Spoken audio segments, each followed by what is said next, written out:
Well, hello there. I know it's been a couple of days. I've been in university stuff, and yeah, we're going to talk about something here in a minute, but I'm joyful to be here. I like to always say that. It is my joy to be in this place, doing this, talking with you, and giving you something hopefully that will help you out, give you wisdom, move you forward. That's what I'm always looking for. That's just my heart wishing, and I believe it's God's heart for you too. So, what were you going to talk about tonight? Well, those moments where, yeah, you know, like I just sent in a paper that was gobbledygook. It wasn't gobbledygook when I pushed the button, I'm pretty sure, but it probably was. I couldn't see it. Okay. Well, Job moment. You know what I'm waiting for? The other side of the Job story after the trial's over. I know it's coming. I can feel it coming.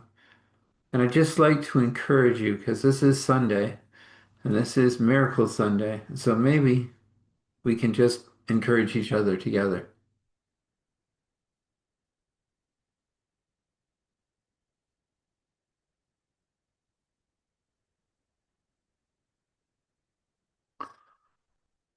I just figured out why my paper was gobbledygook. But anyway, I will get it to my professor and he may understand that it's still not finished 100%. It's not there. It's just rough days. But we all have them. You know what? God's still here. God's still holding me up. God's still doing amazing things. I'm probably going to come out of here with an 89, 90. Might even be a little low 80s. Doesn't matter. It is a pass. I'm learning. I don't know why God does things in the time He does them. I imagine Job asked that a lot of times. But the reality is, God has got big shoulders. As I've said many times, you can always yell at Him. I don't know what that does, but it may help you feel that He's hearing you. Just saying. I'm going to leave it there. Talking about the book of Job. That's what I'll call this. And if you need to get a hold of me, require, however you wish to put it, you can reach out to Eric at starthealing.me, Eric at starthealing.me, Eric at starthealing.me. And I'll send you a link. You push that link, you get a what do you call it? Lost it. Session, and we'll talk. And maybe I'm your part of your healing puzzle. Let's find out. Look forward to that. So, we're at that everyday miracle story. And when God put this one on my heart, told me about it,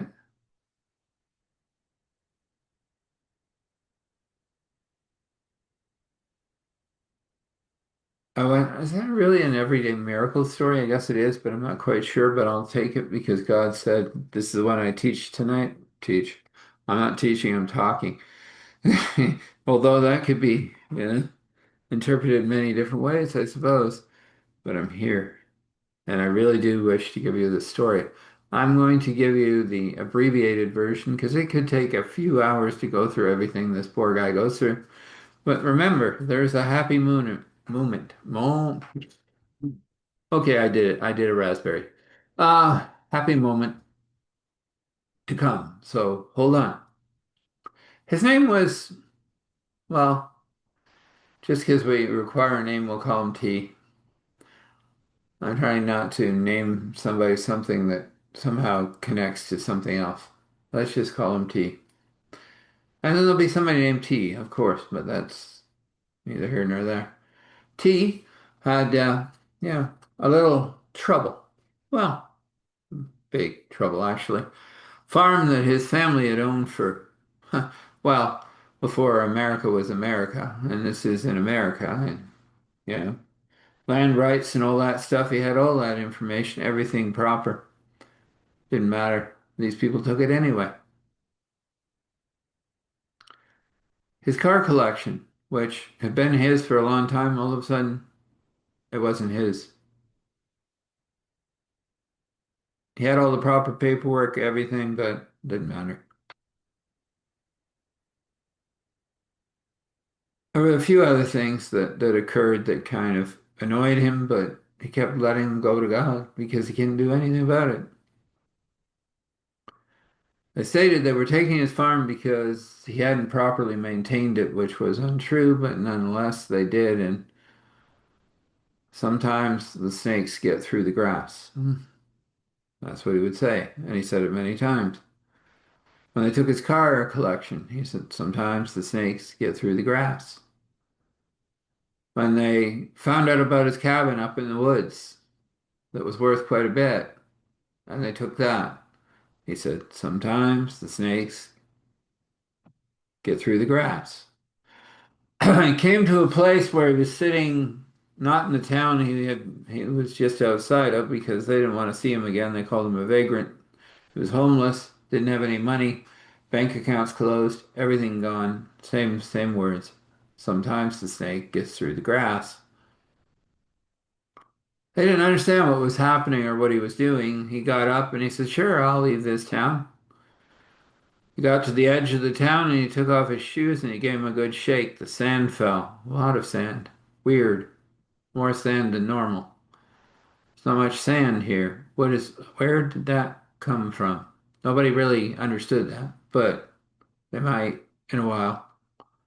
So he goes and he goes down about 5 towns and walks in with his ID and opens a bank account. Now remember, I am telling you an everyday miracle story, so this is true. This all happened. I witnessed some of it, not all of it. All he had was the $15 in his pocket, so he took five of it and put it in the bank. They didn't really like it, but he said, "More to come, don't worry." He, of course, found out the degrees for carpentry and all of his licenses and everything, and tools and everything was gone. Of course it was.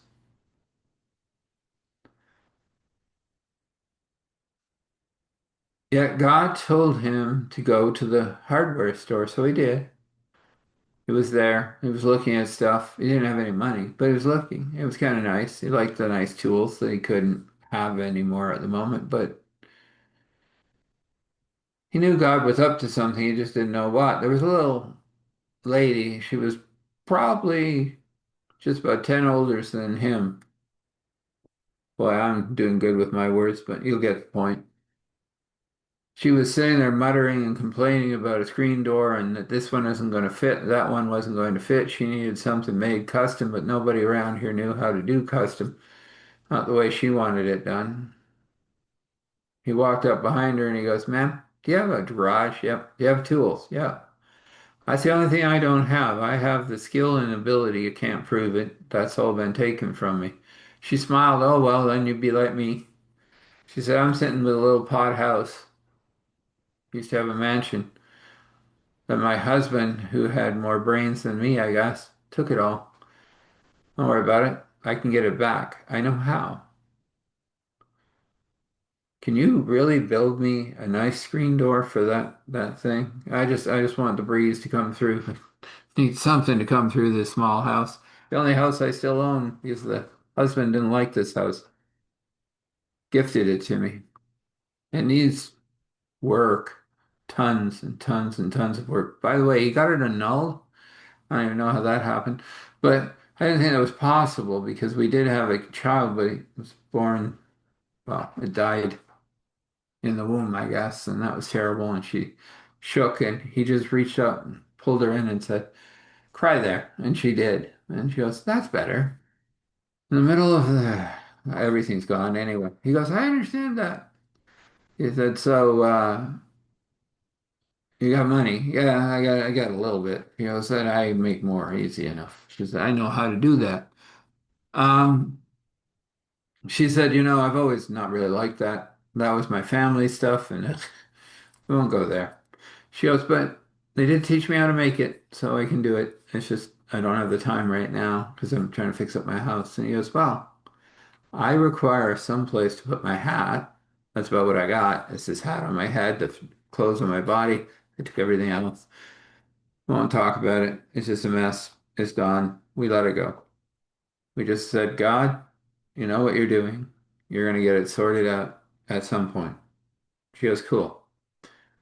She said, I would love to live on a farm, but that ain't going to happen right now. But we'll get there. Don't worry. And he goes, oh, yeah, I know. She smiled and he smiled. And she said, sure, I have a garage and there's an apartment up there. You can call it that. Scary, but it's there. There's also a place out back that's supposed to be there for extra income, but it's fell apart too. Well, let's get the parts and pieces for a nice screen door. Let's put that on. And we'll make a list. And then you said you know how to make the coin flow in, so you do that. I'll work on the house.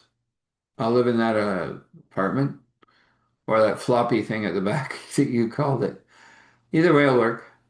Where do you live? Well, 3 streets over, and well, they don't like you much riding with a woman, but I don't care anymore. So they went out and she had a big old truck. She goes, this is mine. He tried to take it. It was the one thing I absolutely proved was mine, mine, mine, mine, mine. God gave this to me, and he said he was going to defend it. He did. It's the only thing he defended, and that little old house out there. But I've got plans. And she goes, can you help me sort out that garage? That was my uncle's garage, and he had all kinds of car stuff, and I have no clue what it is, but I got a feeling there's a treasure trove in there that they didn't know about.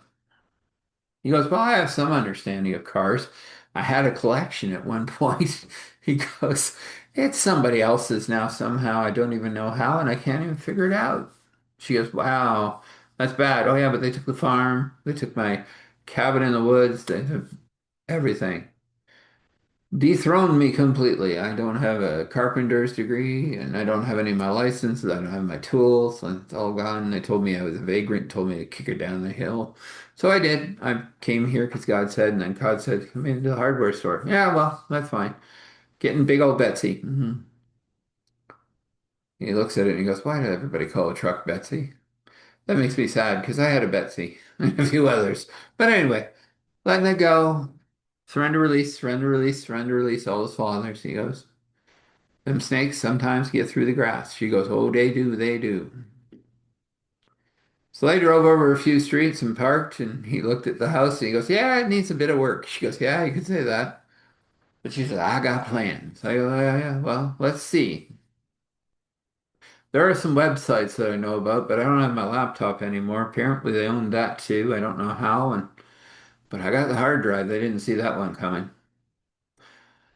It's in my pocket, but I don't have a hard drive. I don't have a computer. She goes, well, I can help you out with that. I got like 10 laptops in here. I don't know what my uncle was up to, but he was up to something down there. Oh, let me go down and look. Oh, that's making Bitcoin, ma'am. You don't want to touch it. But that one laptop just shut up and off, so that's fine. I'll take that one. A little older, a couple of years, but man, I haven't seen anybody use laptops to make Bitcoin, but he's doing it or was doing it before he passed. I imagine he's passed. Yes, he is. And that's where everything started because, he left me a good chunk. And of course, my husband and his wonderful lawyers took it all. But that's all right. Doesn't matter. I got Bitcoin down there. How do I know when one drops? And at that moment, ping. Well, that noise probably means something. Goes and looks, yep, one coin dropped. That's about, woo. I don't know. I haven't looked at Bitcoin in a long time. She goes, well, I'll find out. I got people. I got experts. Don't worry. They still like me. So she picked up a phone that made him laugh, and she goes, "Hey, it's a black cat bell." He goes, "What did you got? What I got?" They took everything else, all my phones. They said, "Yeah," and they said that they were all compromised and stuff. So I hit a button on them that they didn't know about that I had kept on there, so everything was gone. It's on my cloud. They can't get at it. There's a criminal hearing about that thing I did, but that's fine. I'll get past that. I see. Well, you go talk to your experts on your phone, and I'll put this in this laptop and I'll go and check your garage before I start on that. Well, can you do that first? Oh yeah, no problem. He took the wood out to the garage and goes, "Oh yeah, the tools are here. I can work with this. These are older tools.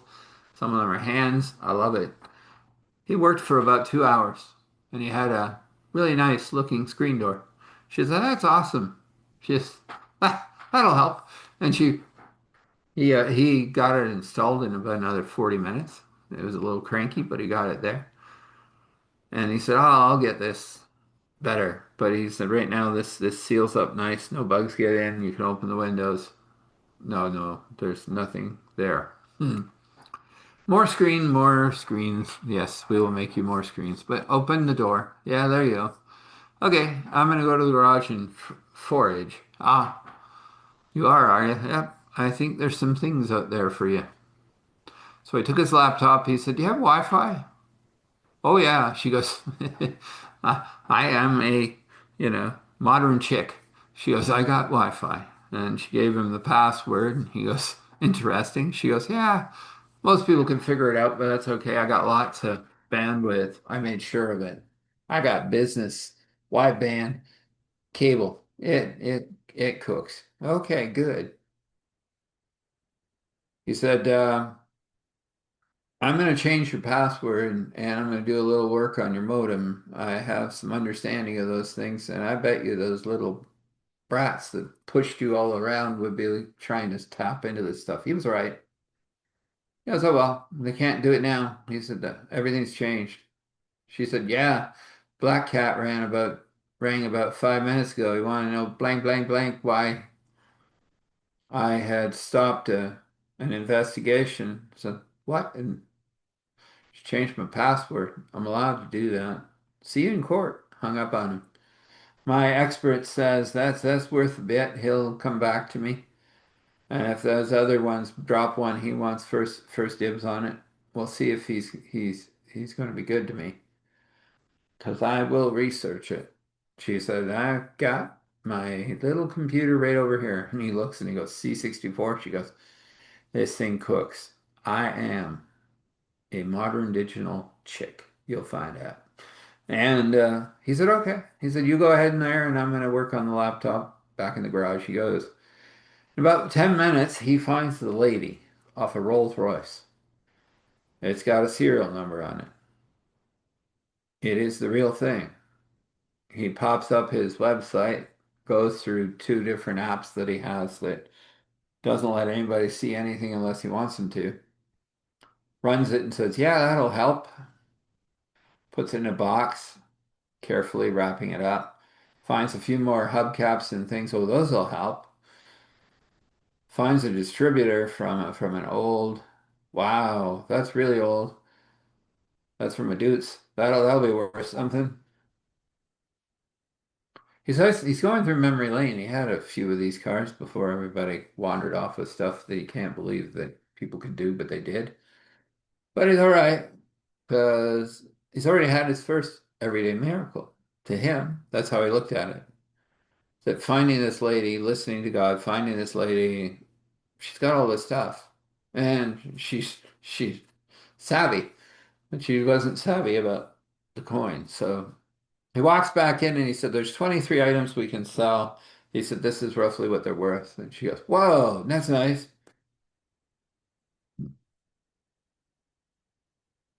And he goes, "Wow." And he goes, "Things are looking a wee up." And she goes, "Oh, yeah." She goes, "We're going to make us some money." So she took that little bit that he got and they sold over the next couple of weeks. And she took it and worked with it, and before long they were fixing up the house and painting things and chatting and yakking and realizing they liked each other a lot more than normal, and they were both churchgoers, so they went off and got the paper. "Yeah, we'll be married," she said. "We'll see if we end up, as my, old grandma would say, bumping uglies, but we'll be married, so everybody happy. We can still go to church." They weren't exactly happy on Sunday, but they did have the paper, so they were allowed. And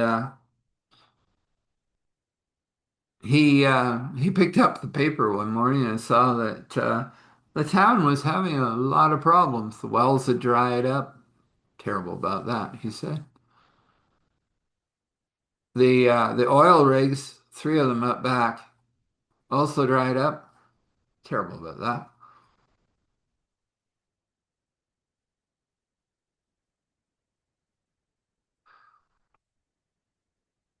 The bank that had been open for so long is, well, it's drying up too.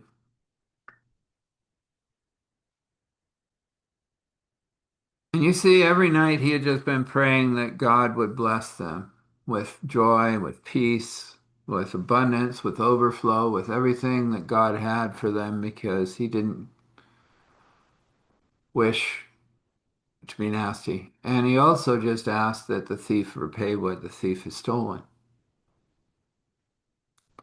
So anyway, they're married, they're having fun, they're rebuilding this house, and they get it to a point where they go, we've cleaned it all out up there. We got about $2 million out of that garage, and it's fully cleaned out, and everything looks nice. The house looks nice, but man, I don't want to live in my uncle's house. I don't think I was supposed to. And she said, "Oh, look at this flower jar stuff."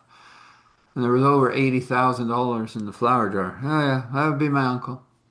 So they go through everything and they find more money. They get it sorted and into his. She's paying him for the stuff he's doing and giving him a little cash to run around with. And they did eventually what they said, bumped uglies. And it went well. They enjoyed each other, and that was good. But they had fully fixed this house up, and there was somebody that was looking at it kind of drooly. You want this house? She said. We'll move out, everything in, yours. And the guy goes, yeah. He goes, but I can't move in for 6 weeks. She goes, that's fine. I'm not finished going through the basement. I got some things to move and find places to move them to. He goes, okay. He goes, I'll take the house, and this is what I'm willing to offer for it. And she goes, that's fine by me. He said, well, he said, I'll go to my bank and get that sorted out and consider the house sold. And she goes, good. See you in 6 weeks. So she goes through the basement and finds all kinds of other stuff in there. Another little server room doing something Bitcoinish that she doesn't know about. But anyway, her uncle was into all this weird stuff. So she starts saying, I wonder where we're going to move this. And he goes, my place just came up for sale, but I'm not buying it, but I'm going to own it in a little bit. They'll give it back to me. I just feel that in my feeler. Give him a week. Lo and behold, in a week, the guy that had stole it from him drives up and goes, I don't know. I think all of your relatives are causing terrible things. The oil wells dried up that I thought I was gonna like. Anyway, I did. It's yours. The stinking thing's not worth anything. He goes, okay, sign it over to me.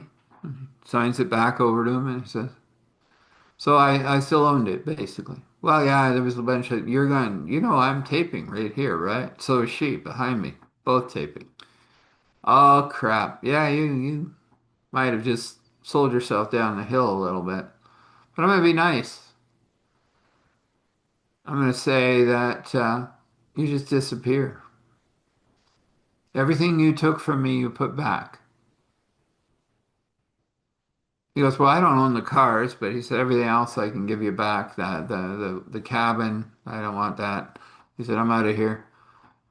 And he goes, so you're gonna turn this? Yeah. He goes, you did things. You hurt people. You can start moving though. Maybe you can get far enough away that the feds won't catch you. They took those, and she, of course, had an expert, federal marshal. He looked at all this stuff and said, wow, this is gold. Oh, those recordings are really gold. Oh man, he's done a lot of stuff. We'll be able to get people back into their homes and stuff. She goes, I guess I'm living on a farm now. And he goes, yeah, it's a nice farm. Hopefully it hasn't wrecked the house. He got there and they hadn't had time to do anything in the house. That was nice. They'd done some weird sh stuff to the barn, but he could fix that easy enough. There were a few other things they'd done. I put the oil rigs on there that was never supposed to be there. He found out how much they were worth and sold them off. Didn't want them. Any oil down there, not apparently to him and not apparently to me. And she just chuckled and he took her out into his antique computer room, he called it. Wink, wink, nod, nod, that they didn't even know about, and showed her all the stuff. And she said, well, we'll set up in here then. And stuff started showing up and putting in. And before long, the guy that had taken off with all the cars comes back and goes, you can have them back. They're not good. They're full of snakes. Snakes? There were never any snakes in that barn. Well, I didn't keep them in the barn. I put them in my own thing, and something happened. I don't know. Snakes got all in them. You can have them back. I don't want them. I got bit 14 times. And he died twice. They're all on those trailers out there. I'll drop them off. I have to put them back in the barn. I don't care what you do with them, but they're full of snakes. It was all right. This kind of kept happening with his things. The school that had phoned him and said that, unfortunately we had lost all our credentials, phones and says, hey, must have been praying for us because we got them all back and your carpentry thing is good. Oh, that's great. And the people that had wandered off with his licenses, same thing happened. They came back and said, we realized that this wasn't right and fair, and can you undo whatever you did to the poor town because it's done? He goes, no, I can't. He said, it'll be a ghost town soon. That's your fault. But there's a little village on the other side here that's going to do quite well because they stood with me. They were quite outraged about all of this. But you disappear. Well, that's terrible. No, I'm blessing you. I'm giving you abundance. It's just not working. Well, that's because you shook the sand out of your feet. Well, yeah. You wanted it, I gave it to you. Wow. He goes, well, I'm out of here. Snakes everywhere. And he crawls into his Mercedes and goes, oh God, there's snakes everywhere. You're gonna have this thing too. And he even signed over the thing. Guy was nice enough to give him $100 for it there. Better than you deserve. He said to himself, oh no, I'm not selling about anything like that, but I'll take it for $100. Thank you. Like Mercedes, hadn't had one in my collection. This is pretty. 69, isn't it? Yeah, yeah, yeah, it is. It's full of snakes. Can't have it. He was gone. How to get out of there? Footing. And he was correct. About a month later, that town was gone. It was dead. Nothing was working. Everybody was moving out. Houses were falling apart. It was going to be gone. Funny thing is, the little village on the other side of him was doing quite well. They outbid the big towns for a grain elevator system for the local farmers. That was going to really amp them up, and the mayor was, well, he was really happy that everybody was back in their proper places and it was going well. That's kind of how it went. Everything got restored, everything got put back in place. He found a wife, and they still had the Bitcoin stuff and other things going, and she just made money hand over fist because she knew how to do it. And they kept helping people, and I guess we'll leave it there. I know, real story, honest, happened. Not going to tell you where, when, or what part of the US it was in. Maybe I gave it away with some of the words I used. Who knows? Anyway, let's have a blessing, just a blessing of pure, beautiful joy, overflowing in peace, overflowing in insight, invention, wisdom, and understanding. Let's leave it there with Of course, whatever that brush in God's hand wishes to paint for you, according to His will and wish, according to your will and wish, it can be. So we come before you, Father, Spirit, Son, and we ask you to just be with us. That's an amazing story. People may or may be without believing it. Doesn't matter, happen.